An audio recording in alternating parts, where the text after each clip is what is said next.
This section covers a spatial data model.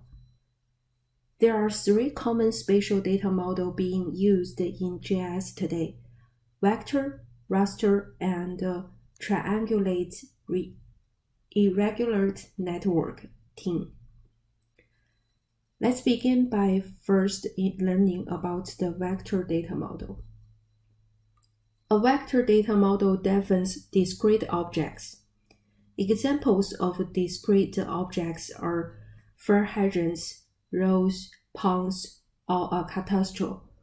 A vector data model is broken down into three basic types: points, lines, and polygons. All three types of vector data are composed of coordinates and attributes. A point uses a single coordinate pair to define its location. Points are considered to have no dimension even though they may have a real-world dimension. For the purpose of GIS, no dimension is assumed. Each point has associated attributes information, and the information is attached to the center of the point. Examples of spatial phenomena that will be modeled well as points are light poles, manhole covers, and crime locations. What you see on this screen are the different ways to represent airports using a point vector data type. Even though the symbols are different, they all represent airports, and all of the attributes for each airport are linked to the center of each one of those symbols. A line vector type is defined by an ordered set of coordinates. Each line and curve is made up of multiple line segments. However, on occasion, curved lines are represented mathematically.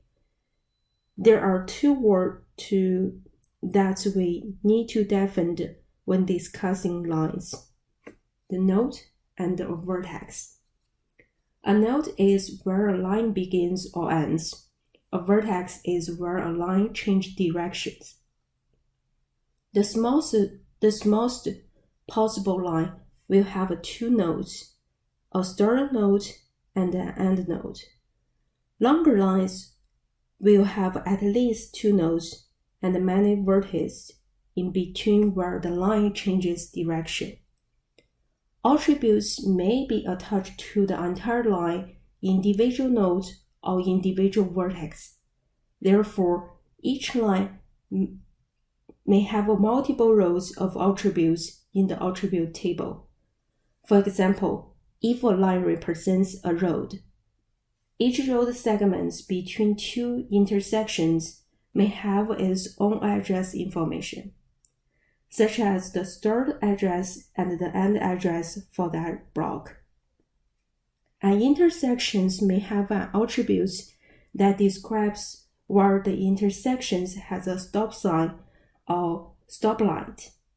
The other option is for the entire line to have one row of attributes no matter how complex the line.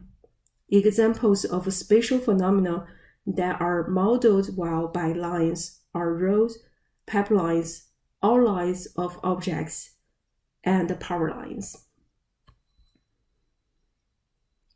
This graphic shows a stream network represented by the line vector type. The last vector data type is polygon. A polygon is formed by a set of connected lines where the start and the end point have the same coordinate. Because the start and the end point have the same coordinate, the polygon will close and will have an internal region. Attributes information is attached to the center of the polygon, no matter how complex the polygon. Examples of spatial phenomena modeled well by the polygons are lakes, cities, tree stands, and political boundaries. Here is an example of 5 US states represented as polygons.